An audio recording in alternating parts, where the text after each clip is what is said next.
নির্দিষ্ট উৎস থেকে নির্গত যে শক্তি বস্তুর উপর আপতিত হয়ে তাকে দৃশ্যমান করে তোলে অর্থাৎ প্রাণীদের চোখে দর্শন অনুভূতি সৃষ্টি করে তাকে দৃশ্যমান আলো বা সংক্ষেপে আলো বলে।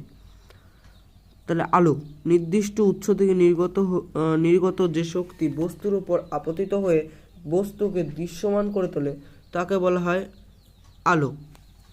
আলোক রশ্মি আলো যে সরল রেখা পথ বরাবর চলাচল করে সেই পথকে তীরযুক্ত কাল্পনিক রেখা দিয়ে বোঝানো হয় তাকে আলোক রশ্মি বলে।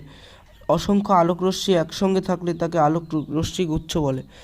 আলোক উৎস যে কোনো বস্তু যা আলো উৎপাদন করে বা অন্য উৎস থেকে পাওয়া আলো বিকিরণ করতে সক্ষম তাকেই আলোক উৎস বলে। আলোক উৎস প্রকারভেদ গঠন বা আকৃতি প্রকারভেদ